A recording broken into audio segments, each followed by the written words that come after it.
The space station, Hope's Dawn, hung silently in the void, its massive solar arrays catching the distant starlight. Inside, life continued as usual for the 300 crew members who called this metal giant their home. The station served as humanity's furthest outpost, a beacon of progress floating in the darkness between Mars and Jupiter. Officer Tom Baker stood at his post in the command center, his eyes heavy from the long shift. The blue glow of multiple screens reflected off his face as he monitored the surrounding space for any anomalies. It was supposed to be another quiet day in the vastness of space. That's when the sensors lit up. "Sir, unknown vessel approaching from Sector 7. Tom's voice carried across the command center, drawing immediate attention from Commander Jack Wilson, who had been reviewing reports at his station. "Show me," Wilson ordered, moving to the main display. The screen flickered to life, revealing a ship unlike anything they had ever seen. Its hull seemed to shimmer with an iridescent quality, like oil on water, and its design defied Earth's architectural principles. "It's broadcasting something," Tom reported, his fingers dancing across the control panel. It's in English." A scratchy voice filled the command center. "Human station. We request emergency docking. This is Commander Ray of the Galactic Alliance. We bring urgent warning." Wilson straightened his uniform, years of training kicking in. "This is Commander Wilson of Hope's Dawn. Please state the nature of your emergency." "No time for protocols. Human, your entire species is in danger. We must dock immediately." After a quick conference with Earth Command, Wilson granted permission. The alien ship's docking procedure was surprisingly smooth, connecting to an auxiliary port with precision that impressed even the veteran engineers. When the airlock cycled open, the humans got their first look at Commander Ra. Standing nearly 7 feet tall, the alien's body was covered in what appeared to be overlapping plates, like a biological armor. Its 4 eyes blinked independently, scanning the welcome party with obvious anxiety. "You must prepare your weapons," Ray announced without preamble. "The swarm approaches, and you will need your most fearsome arsenals. Your beasts must be ready." Wilson exchanged confused looks with his security chief. "I'm sorry, Commander Ra, but what beasts are you referring to?" "Do not play coy, human. We know of your terrible creatures. The ones you keep as weapons. Our intelligence reports show them clearly." Ra's plates shifted, creating a rattling sound that seemed to indicate agitation. "I assure you, we don't keep any," Wilson began, but was interrupted by a distant bark echoing through the station's corridors. Ra's reaction was immediate and dramatic. The alien commander leaped backward, plates fully extended, creating a defensive posture. "There, you have them here. The beasts are already unleashed." Around the corner came the source of Ra's terror, a small white dog, wagging its tail as it trotted alongside its handler, one of the station's maintenance workers. "That's just Buddy, our maintenance team's pet," Wilson explained, struggling to keep his professional composure at Ra's extreme reaction. "He's harmless." "Harmless." Ra's voice rose an octave. "That creature is one of the most efficient killing machines in the galaxy. The way it moves, those teeth, those predatory eyes, and you let it roam freely." The maintenance worker, looking completely bewildered, patted Buddy's head. The dog responded by rolling over, hoping for a belly rub. Ra watched this display with all 4 eyes wide in horror. "By the cosmic void, you even touched them. Have your people gone mad?" Wilson realized they had stumbled into a massive cultural misunderstanding.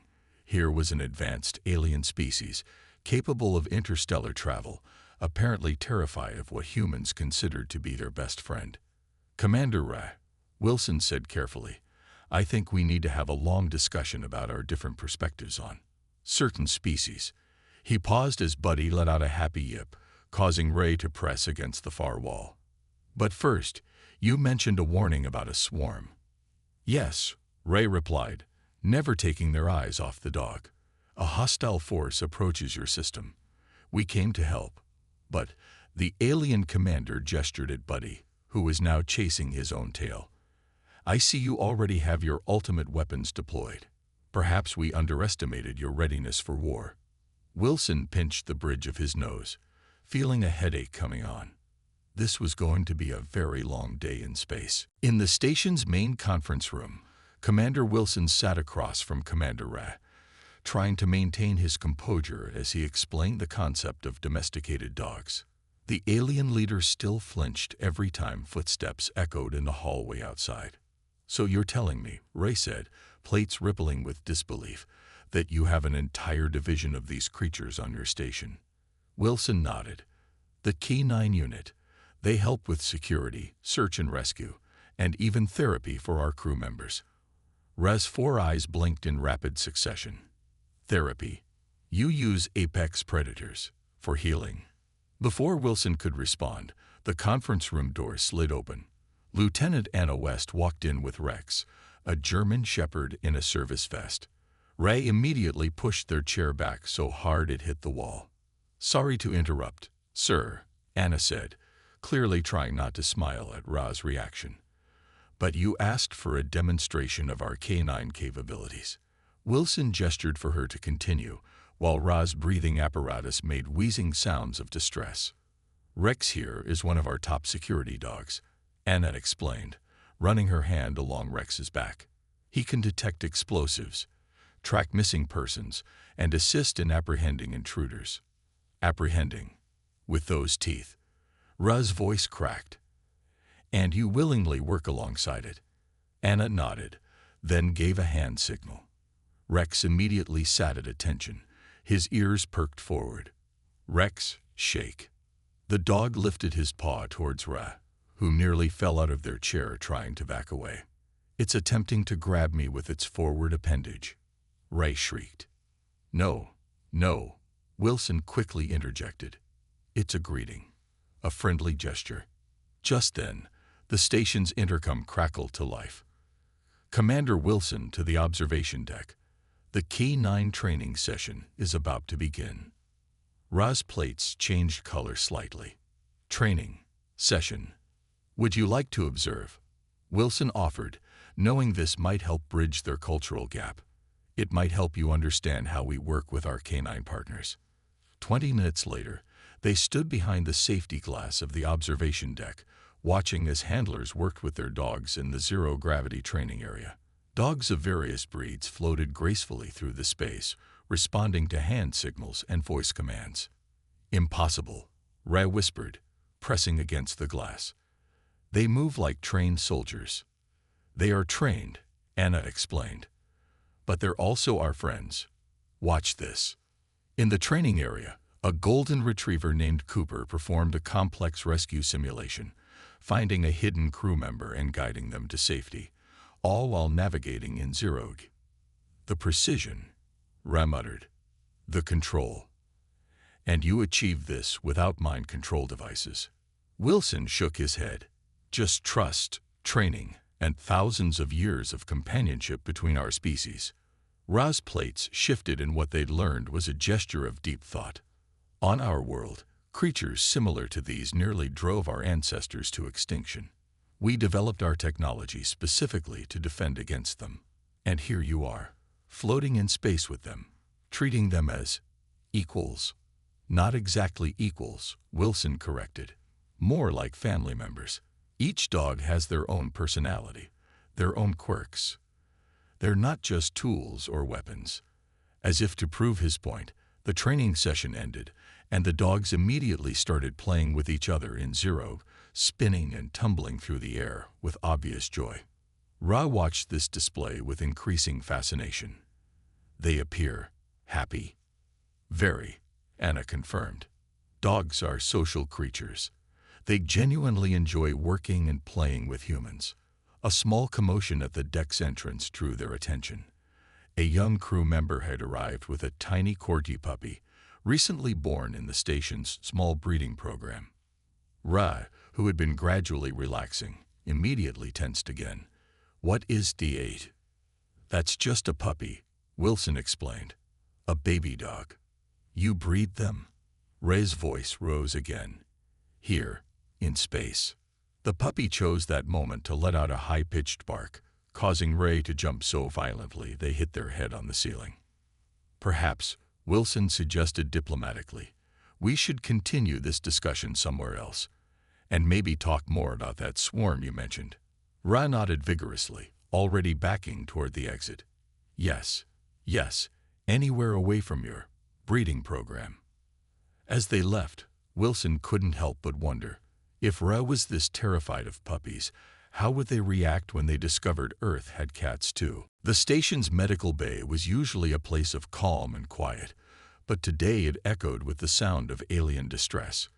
Commander Ray had reluctantly agreed to undergo a standard medical scan, only to discover that the station's chief therapy dog, Max, was a permanent resident of the medical facility. Dr. James watched in bewilderment as the alien commander pressed against the far wall, trying to maintain as much distance as possible from the gentle golden retriever lying peacefully on his bed in the corner. I cannot be examined here, Ray declared, plates shifting rapidly. Not with that beast monitoring my every move. Max isn't monitoring anything except maybe his dreams, Dr. James said, gesturing to the sleeping dog. He's actually our most effective therapy tool. As if on cue, Max lifted his head and yawned, showing his teeth.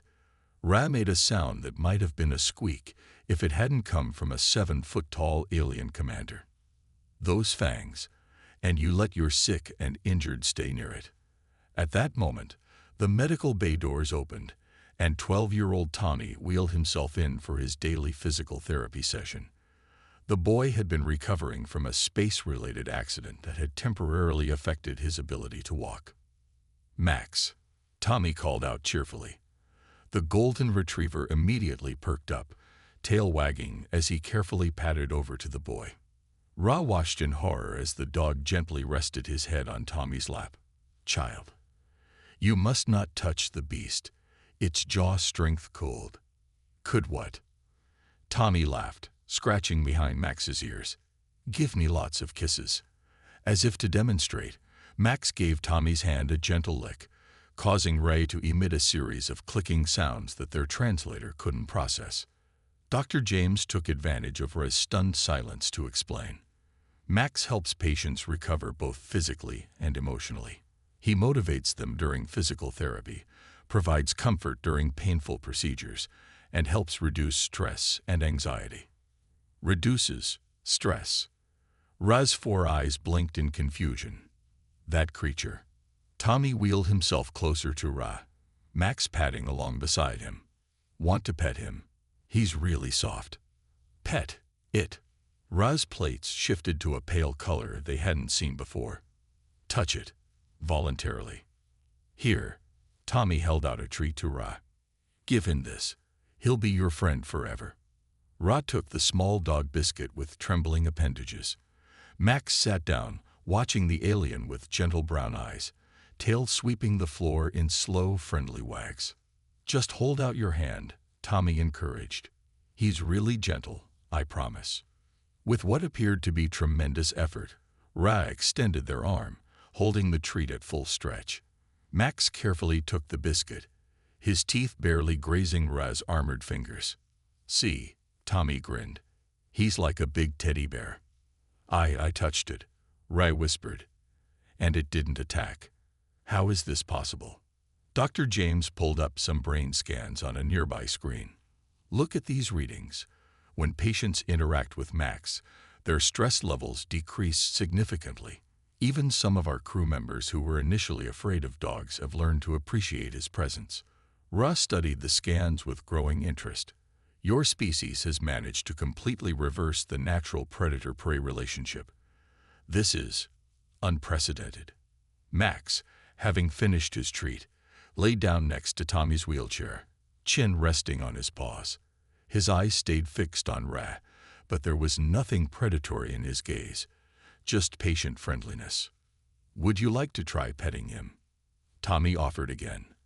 Ra's plates shifted through several colors before settling. Perhaps a brief contact. For scientific purposes only, of course. With painstaking slowness, Ra reached out. Max remained perfectly still as the alien's trembling hand made contact with his fur. The touch lasted only a second before Ra withdrew, but it was progress. "It's warm," Ray observed, studying their hand as if expecting to find it missing. "That's because he's full of love," Tommy said with the simple wisdom of a child. Dr. James noticed Ra's vital signs on the medical scanner. They had actually stabilized during a brief contact with Max. "Commander," he said carefully, "would you be willing to include some time with Max in your medical examination? The data could be valuable for understanding cross-species interactions." Ra looked from the doctor to the dog, then to their own hand, which had touched what they had always considered a monster and survived. "Perhaps," they said slowly, "there is more to learn about these creatures than we previously thought." In the station's holographic chamber, Raz stood before an assembled group of senior officers, their plates now a deep blue color that indicated serious concentration.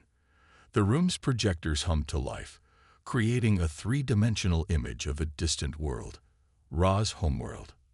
"To understand our fear," Ra began, "you must understand our history.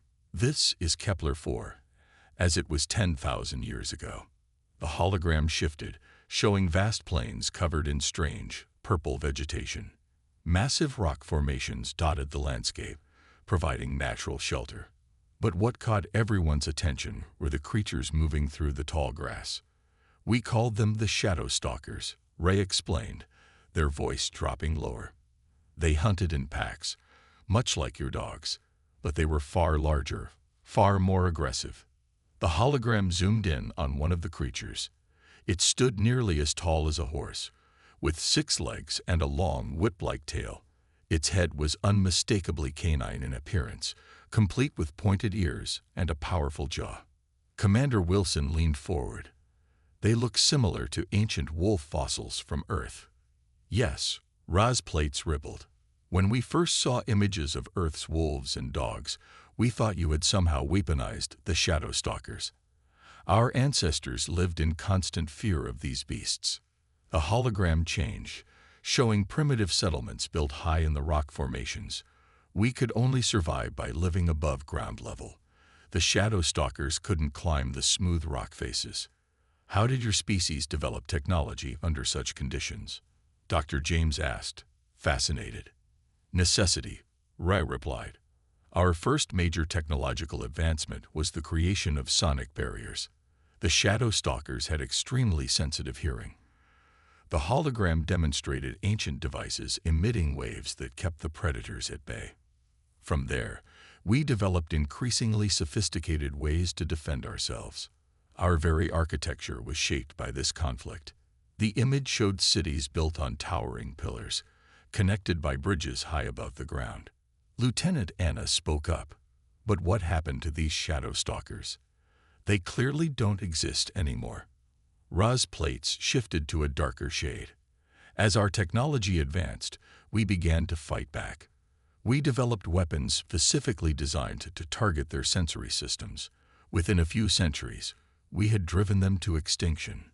The hologram showed the final battles. Massive sonic cannons mounted on hovering platforms, driving the creatures into smaller and smaller territories until they vanished completely. "Our civilization celebrated this as our greatest achievement," Ray continued. "But it came at a cost. The fear of these creatures became deeply embedded in our genetic memory. Even now, 10,000 years later, the sight of anything resembling them triggers intense anxiety in my people." The hologram shifted one final time, showing a split image. A Shadow Stalker next to a German Shepherd. The similarities were striking. "When we first discovered Earth," Ray explained, "our scouts reported that humans had somehow tamed and miniaturized the Shadow Stalkers. You can imagine our horror. We thought you must be the most fearsome warriors in the galaxy to keep such beasts as pets." Wilson nodded thoughtfully. "That explains your reaction to our canine units. But surely you can see that Earth dogs are different." "Intellectually, yes," Ray admitted. "After observing Max in the medical bay, I understand they are not the same creatures. But 10,000 years of instinct is difficult to overcome. The hologram faded, leaving the room in contemplative silence. "There's something else," Ray added, their voice growing urgent. "The swarm I warned you about. They don't know about your dogs. They believe they can easily conquer Earth. They have no idea what they're about to face." "Are you suggesting," Anna asked slowly, "that we could use their fear of dog-like creatures against them?" Ra's plates shifted to a lighter shade. "The swarm comes from the same sector of space as my people. They share our ancestral memory. When they encounter your pets, they left the sentence unfinished." Commander Wilson stood up, a slight smile playing on his face. "Well then, Commander Ra, perhaps it's time we introduced them to humanity's best friend." Ra shuddered slightly. "Just keep them away from me during the strategic planning sessions." "Agreed." Wilson nodded, "though I think Max might be disappointed." The alien commander's plates rippled in what might have been the beginning of a laugh. "Perhaps, after the swarm is dealt with, I might try petting him again. For diplomatic reasons, of course." Red alert klaxons blared throughout Hope's Dawn station, their urgent wail echoing through every corridor. In the command center, Commander Wilson watched as dozens of enemy ships dropped out of hyperspace, their black hulls absorbing light like cosmic predators. "Swarm vessels detected in sectors 2 through 7, Tom reported, his fingers flying across the control panel. "Initial count shows 57 ships, with more incoming." Ross stood beside Wilson, their plates shifting between anxious colors. "Their numbers are greater than we anticipated. They must have gathered reinforcements during their journey." The first shots came without warning. Green energy beams lanced through space, striking the station's outer shields. The entire structure shuddered under the impact. "Shields at 87%, Lieutenant Anna called out.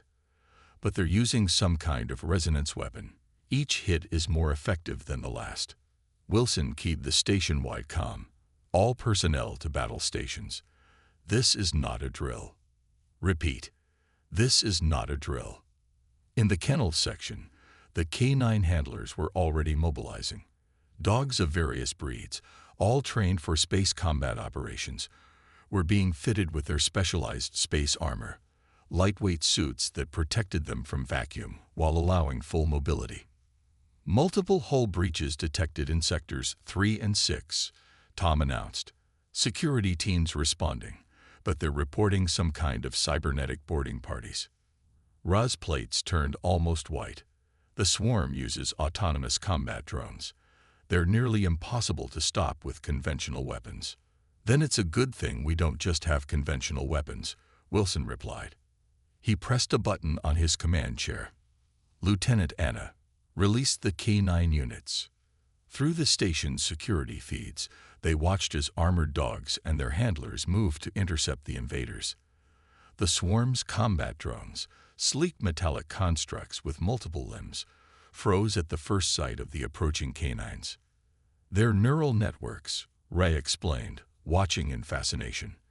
"They're linked to their commander's consciousness. They're experiencing the same instinctive fear."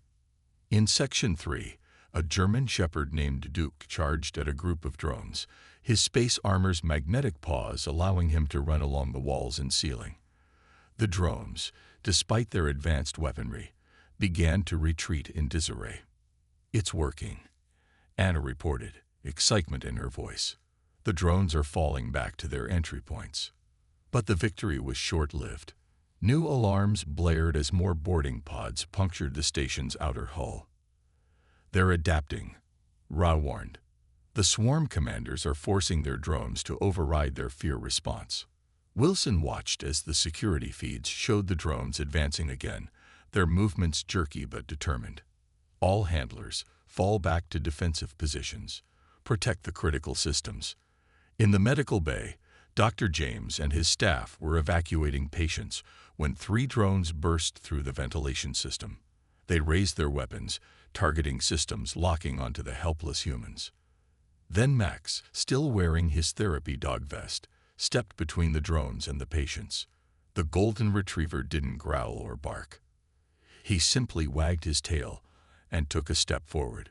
The drones froze again, their programming conflicting with their commander's orders. Max took another friendly step forward, and to everyone's amazement, the drones began to malfunction, their movements becoming erratic. The cognitive dissonance, Ra breathed, watching the feed. Their fear response is fighting with their combat protocols. Your beast isn't acting like a predator, and their systems can't process it. Throughout the station, similar scenes were playing out. The K9 units, rather than attacking, began approaching the drones with wagging tails and friendly demeanors. The invading forces, programmed to expect and react to threats, found their systems overwhelmed by the contradiction. Swarm vessels are powering up their engines, Tom reported. They're retreating. Wilson turned to Ra. Is this normal behavior for them? No, Ra's plates shifted to a color they hadn't seen before. The swarm never retreats, but they've never encountered anything like this. Their entire combat doctrine is based on responding to aggression. Your dog's friendly behavior has completely undermined their tactical protocols. As they watched the swarm ships disappear back into hyperspace, Wilson allowed himself a small smile. Sometimes the best defense isn't a good offense, it's a warm heart and a wagging tail. Ra nodded slowly. Perhaps there are some lessons my people still need to learn about the nature of beasts. The aftermath of the initial swarm attack left Hope's Dawn station in a state of controlled chaos. Emergency repair crews worked to seal hull breaches while security teams secured the areas where enemy drones had fallen, their circuits fried by what Ray called terminal cognitive failure. In the main cargo bay, converted into a temporary command center after the bridge took damage, Commander Wilson reviewed footage from various security cameras. Each screen told the same remarkable story. Highly advanced combat drones reduced to scrap by the simple presence of friendly dogs. I still don't quite believe what I'm seeing, Wilson muttered, replaying a clip of Max, the therapy dog, causing 3 drones to short-circuit simply by attempting to play with them. Ra, who had finally stopped flinching every time a dog walked past, studied the footage with all 4 eyes. Their neural networks were designed to process threats and respond with appropriate force. But your beasts, they offered friendship instead of fear. The station shuddered as another wave of swarm ships emerged from hyperspace. This time, however, they kept their distance.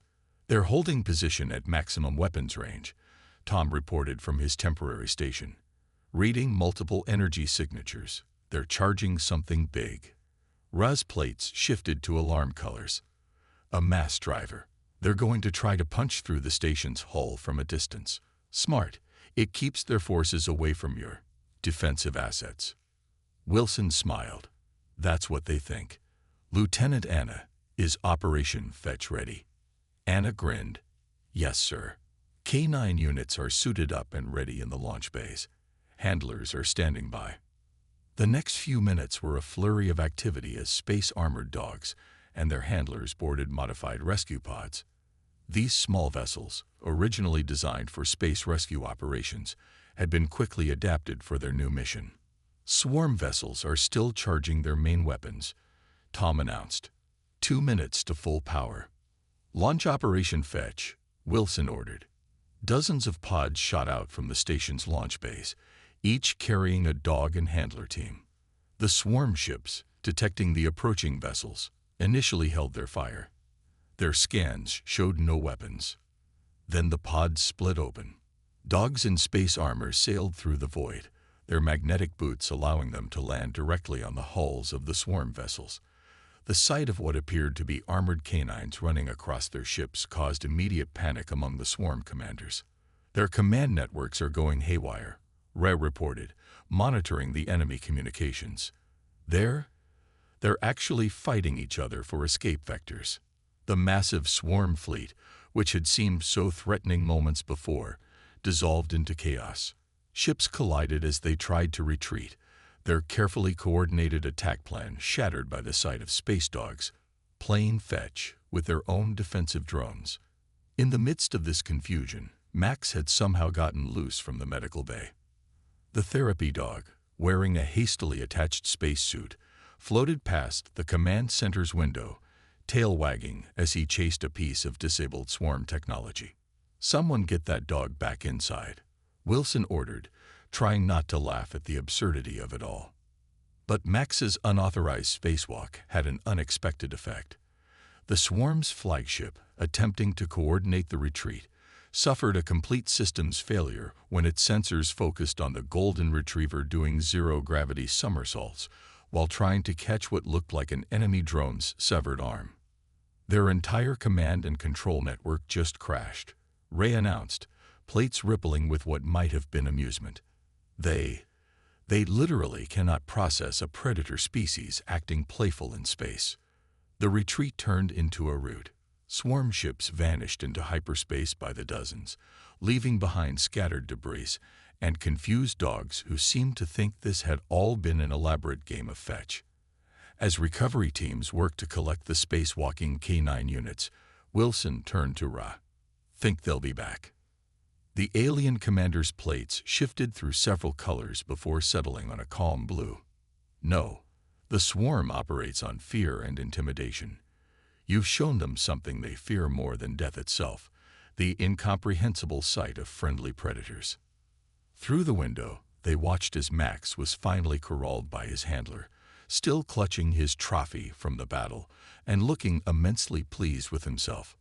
"Perhaps," Ray added thoughtfully, "true strength lies not in the ability to inspire fear, but in the courage to offer friendship, even to those who fear you most." Wilson nodded. "That's humanity's real secret weapon. Unconditional love, wrapped in fur and armed with a wagging tail." 1 month after the failed swarm invasion, Hope's Dawn Station hosted an unprecedented gathering. Representatives from 20 alien species had assembled in the main conference hall to discuss a new galactic peace treaty. At the center of these negotiations was an unusual topic: the status and regulation of Earth's canine companions. Commander Wilson stood at the podium, Max sitting calmly at his feet. The therapy dog had become something of a celebrity after his spacewalking adventure during the battle.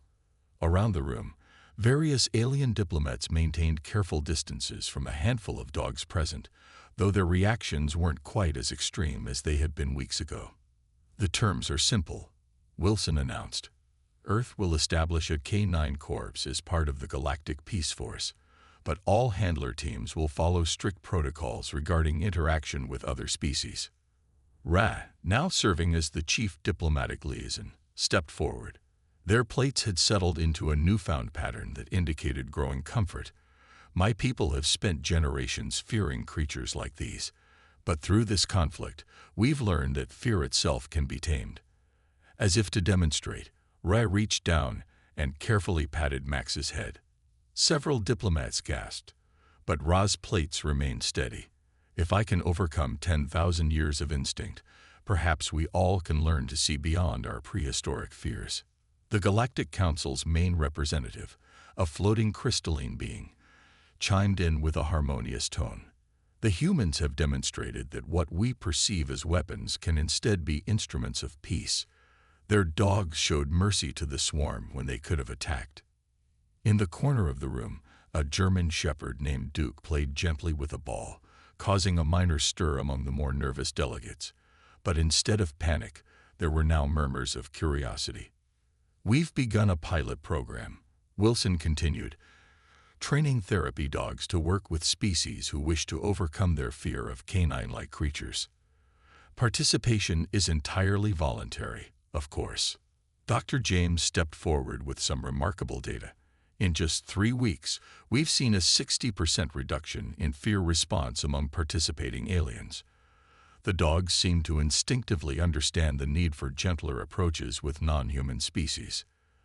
The conference room's screens displayed footage of various therapy sessions: a dog carefully approaching an alien child, another sitting perfectly still while a trembling diplomat reached out to touch its fur, and even Max helping a group of alien scientists study canine behavior.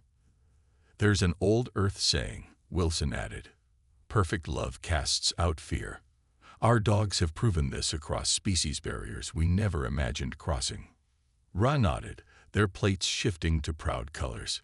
My own experience stands as testimony. I arrived here terrified of these creatures. Now, they reached into a pocket and pulled out a dog treat, which Max gently accepted. Now I understand why humans call them best friends. The peace treaty was signed that day, with some unique provisions. All diplomatic stations would have dog-free zones for species still working through their fears. K9 units would require special clearance for interspecies operations. And most importantly, a new Galactic Canine Understanding Initiative would be established to help bridge the gap between humans' love of dogs and other species' instinctive fears. As the delegates filed out, many paused to observe Max, who had fallen asleep under Wilson's chair. The sight of a supposedly terrifying beast taking a peaceful nap seemed to reassure them more than any diplomatic speeches could. "You know," Ray said quietly to Wilson, "when I first arrived and told you to unleash the beast, I meant it as a warning.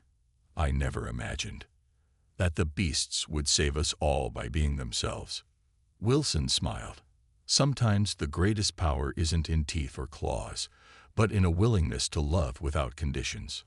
Later that evening, as the station settled into its night cycle, security cameras caught an unusual sight. Ra, alone in the medical bay, sitting on the floor next to a sleeping Max, their plates glowing with peaceful colors. "Good boy," the alien commander whispered, using the human phrase they had learned. "Good boy." And somewhere in the vastness of space, the story spread among the stars, of how humanity's greatest weapons turned out to be creatures of peace, and how the power of friendship had overcome the deepest of fears.